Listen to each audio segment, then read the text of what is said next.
Our next speaker will be Dr. Mohammed Waleed Ashour, because I believe our previous speaker is stuck in traffic. So Dr. Mohammed Waleed Ashour is the assistant professor at Majan University College. He has a PhD in computer science, and over the past 15 years, he's worked in the academic field in various countries, including the Gulf region. He is the assistant professor of information technology at Majan University College. And Majan, I'm very proud of them. They've been very involved in our event, from speakers to award winners as well. So congratulations, Majan. We're very happy to have you here with us.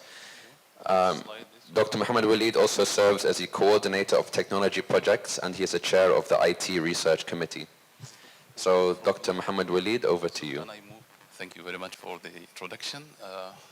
Ladies and gentlemen, I'm so glad to be here. I'm delighted actually to be invited to this forum and participate with my presentation.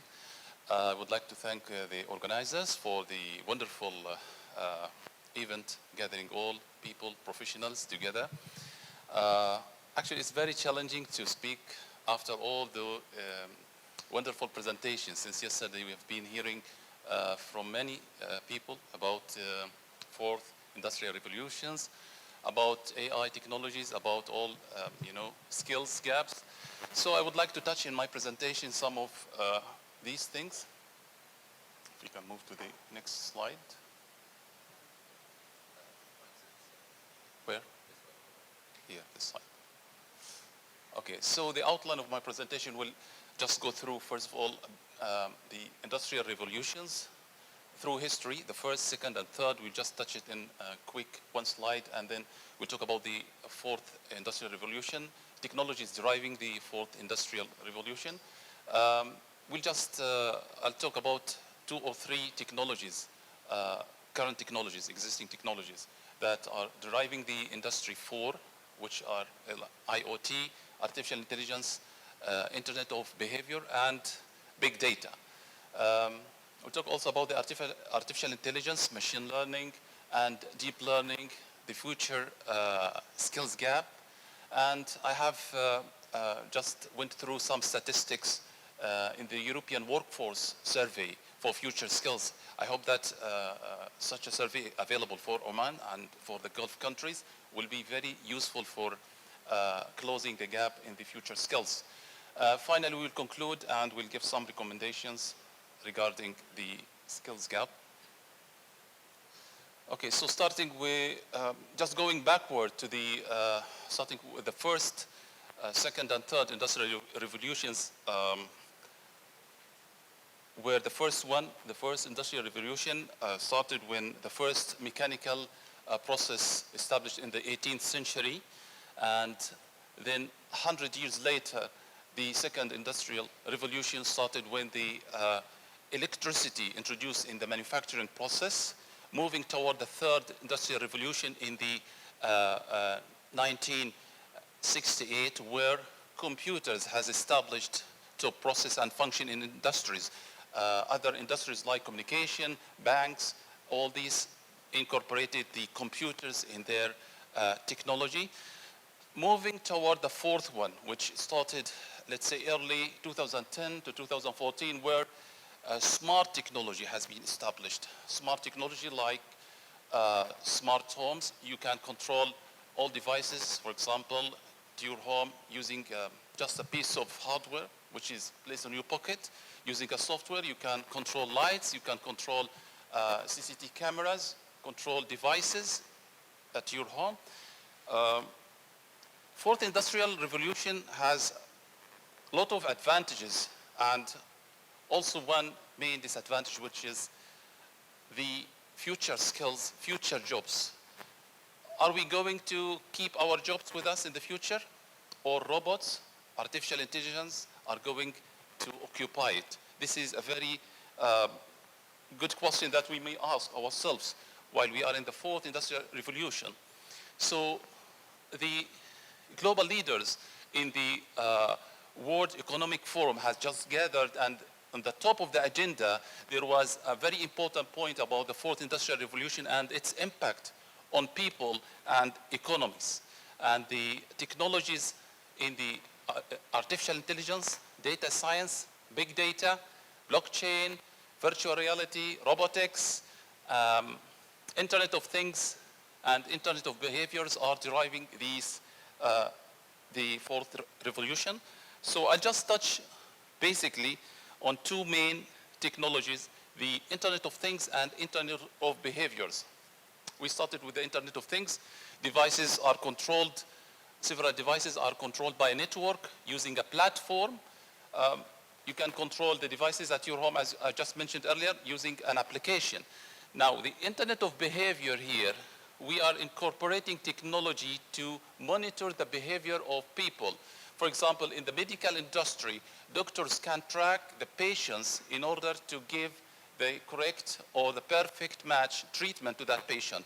You can have Internet of Behavior in this industry, commercial activities, and customers are being tracked using the Internet of Behavior, where Facebook is able to just know what you're interested in, what type of, for example, products you are looking for.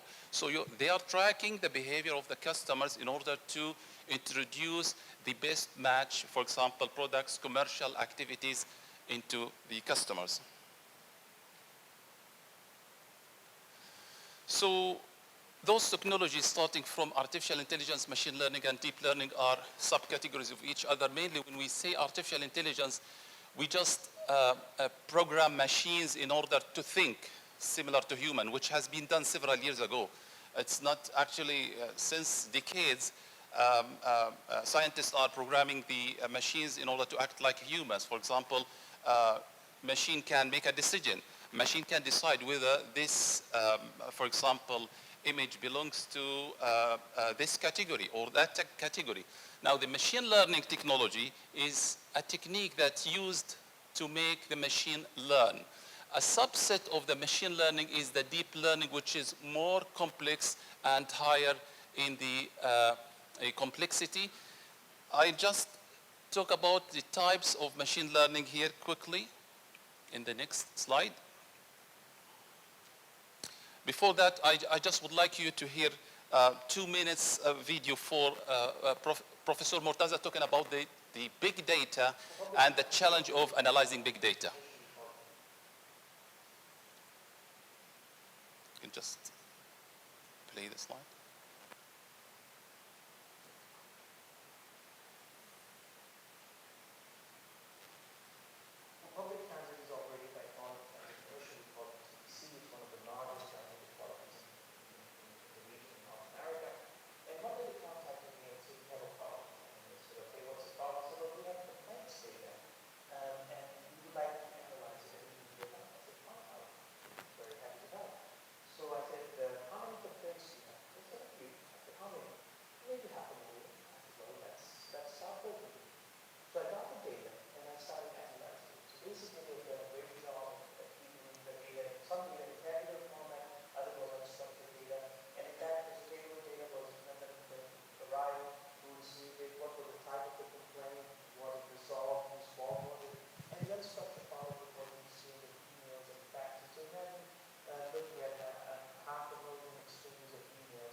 excessive days for complaints. The 10 days where people complained the most were the days when the weather was bad.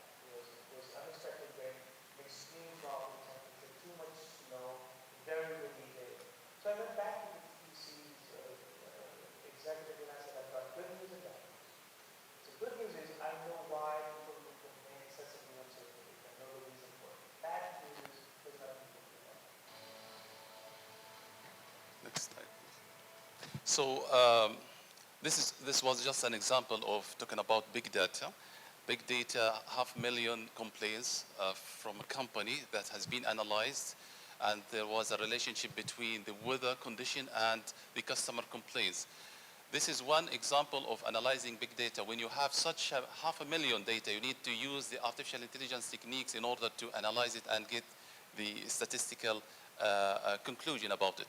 So going to the machine learning, which is one of the artificial intelligence tools here, machine learning is just a technique where, as we said, you teach the machine to take decisions. You give the machine input as, let's say, a mixture of different items, different, let's say, classes, and the machine is going to classify them in the form of classes. For example, this class is different than this, different than this, different than that. Every class has a different color, and the machine has been able to classify it based on the learning process, the initial learning process. Now, there are different types of machine learning. We have the supervised one, we have the unsupervised, we have the semi-supervised, and we have the enforcement learning. All these types are under the artificial intelligence. If we talk about the first one briefly, just in 1 minute, here we have a supervised one is labeled data. Imagine yourself as a student and you have a supervisor, you have a teacher. The teacher is supervising you and teaching you that this category is, for example, an apple, and that category is a banana, that category is orange. So the computer is going to learn, the algorithm will learn the process, and based on that, it will give the response. So whenever the learning process is very significant, robust, the results and response will be correct. And the accuracy is measured against the number of correct classes obtained at the end. The next one is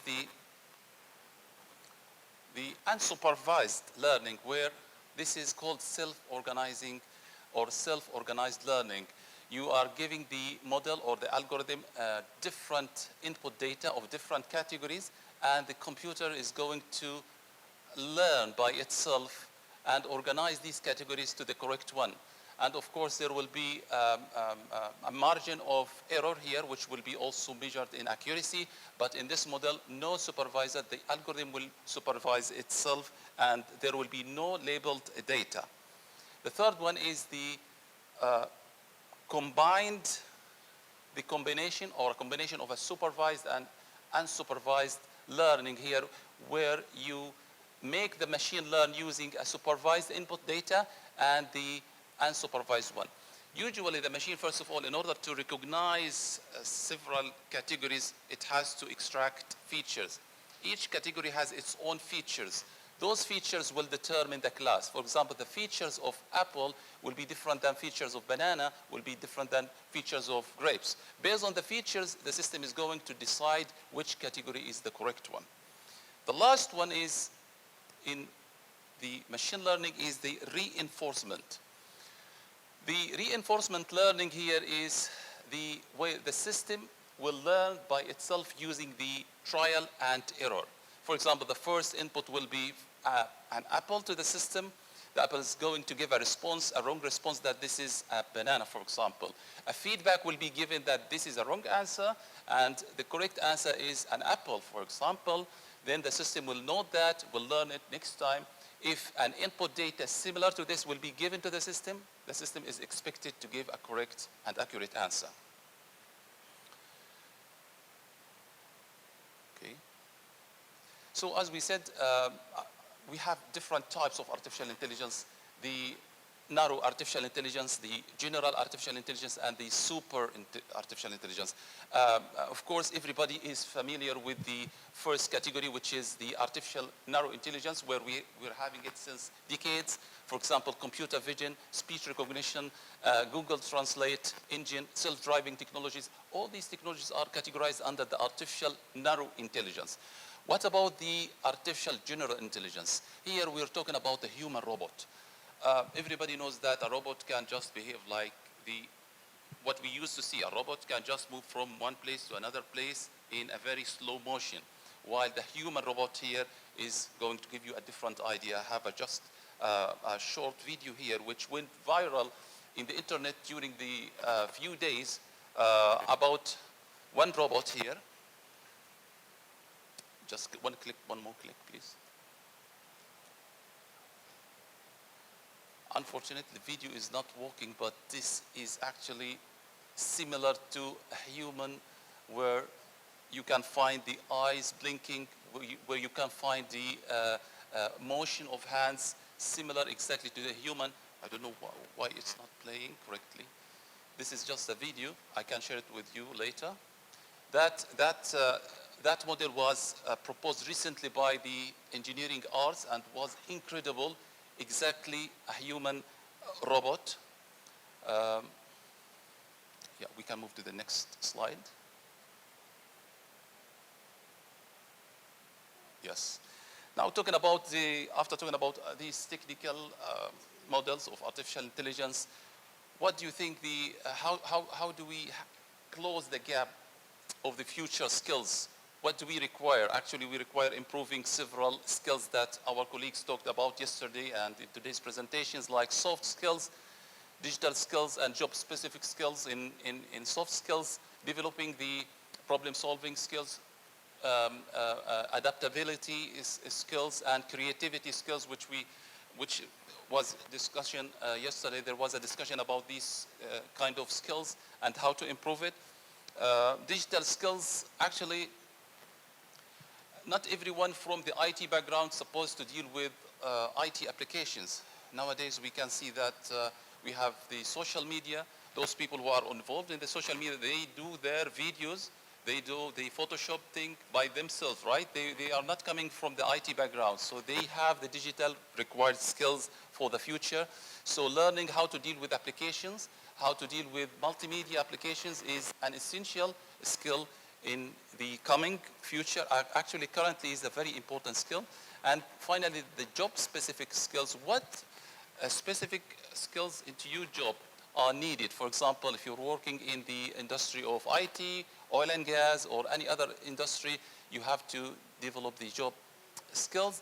And this will give us the achieve of our goal. For example, the Oman's National 2040 goal was to be achieved by improving these skills for our young people and for our current existing workforce. Now, talking about young people, this is very good.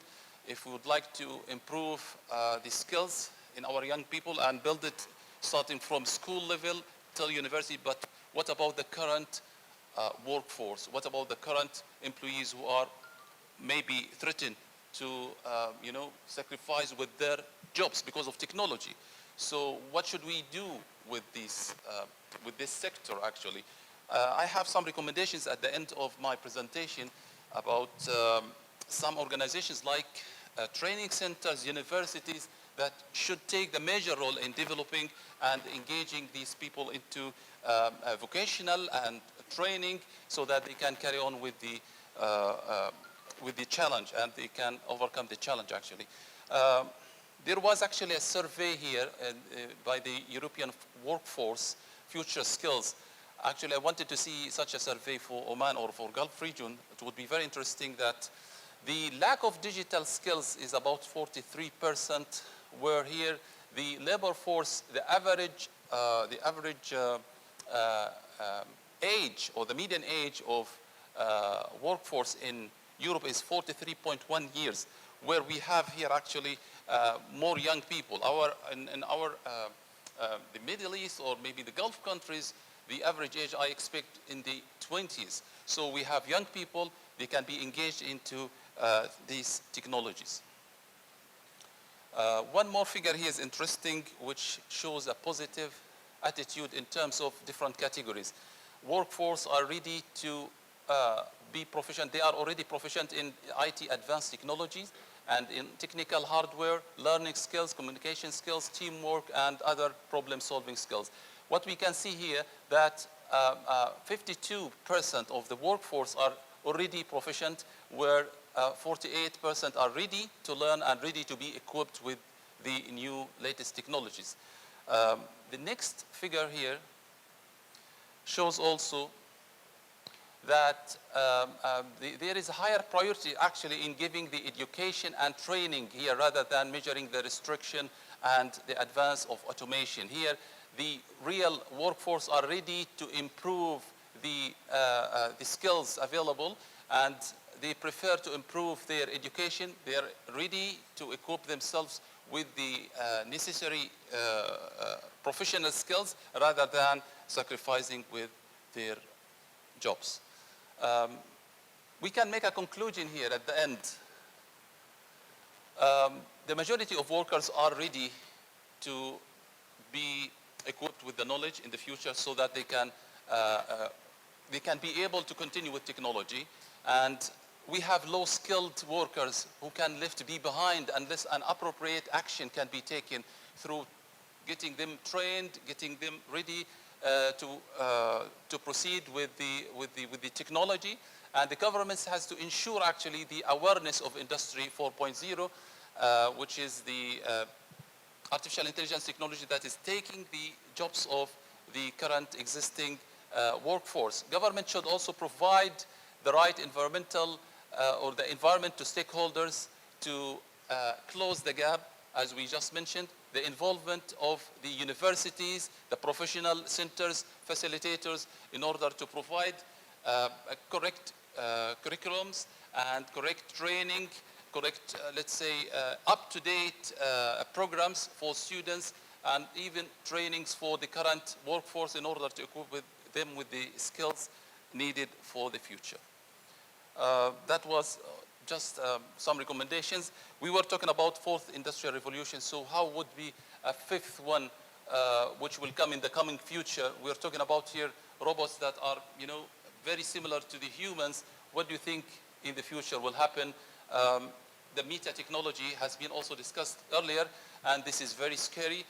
Everything is going to be virtual. You can go to school, go to work, do all the tasks virtually while you are sitting at home. So God only knows what will happen in the future. Thank you very much for having me here.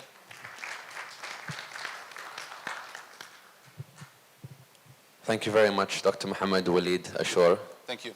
Dr. Mohammed Waleed Ashour is the assistant professor at Majan University College. And any questions, please hold them for now, as we'll be moving on to our next speaker. I liked, Dr. Mohammed Waleed, how you mentioned about the use of digital skills in all roles, because every role now almost requires digital skills, and it will help in every responsibility in an organization. Also, the fact that our current